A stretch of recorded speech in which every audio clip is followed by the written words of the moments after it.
পাবনার ভাঙ্গুড়া উপজেলার অষ্টমনীষা বাজারে বুধবার গভীর রাত 2টার দিকে সংঘবদ্ধ ডাকাত দলের 2.5 ঘন্টার তাণ্ডবের ঘটনা ঘটে। পুলিশ ও স্থানীয় সূত্রে জানা গেছে 12-15 সদস্যের ডাকাত চক্র স্পিড বোর্ডে এসে বাজারের দুই নৈশ প্রহরীকে অস্ত্রের মুখে জিম্মি করে বেঁধে ফেলে। পাবনা প্রতিনিধি মোহাম্মদ গোলাম মোস্তফা জানান, এরপর 5টি স্বনামধন্য জুয়েলার্স দোকান ও 3 ব্যবসায়ীর বাড়িতে লুটপাট চালিয়ে প্রায় 2 কোটি টাকার স্বর্ণালংকার ও নগদ অর্থ হাতিয়ে নেয়।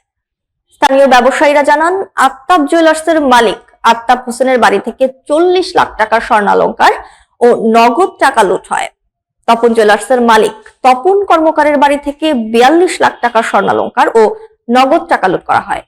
রতন জুয়েলার্সের মালিক রতন কর্মকারের বাড়িতে হামলা চালিয়ে পরিবারের সদস্যদের মারধর করে 45 লাখ টাকার স্বর্ণ ও নগদ অর্থ ডাকাতরা নিয়ে যায়। এছাড়া উত্তম কর্মকার ও ইউসুফ আলী জুয়েলার্স দোকানেও তালা ভেঙে লুটপাট করা হয়। রতন কর্মকার বলেন, ডাকাতেরা ঢুকতেই আমি প্রতিবেশীদের ফোন করি, কিন্তু কেউ আসতে পারেনি। পরে দীপকে ফোন করলে সে বের হতে পারেনি, কারণ তারা দরজার সামনে 2 জন অস্ত্রধারী পাহারা দিচ্ছিল। রঞ্জন কর্মকার জানান, দোকানের তালা ভেঙে স্বর্ণ নেওয়ার পর তারা বাড়িতে ঢুকে আমাকে এবং মাকে মারধর করে। তাদের হাতে বন্দুক ও ধারালো অস্ত্র ছিল। প্রায় 2.5 ঘন্টা ধরে লুটপাট চালিয়ে ভোর 4:30টার দিকে ডাকাতরা স্পিডবোটে করে গুমানি নদীর ভাটির দিকে পালিয়ে যায়। এই ঘটনায় স্থানীয় এলাকায় চরম আতঙ্ক সৃষ্টি হয়েছে। পুলিশ জানিয়েছে, এটি একটি সংঘবদ্ধ চক্র এবং দ্রুত গ্রেপ্তার করা হবে।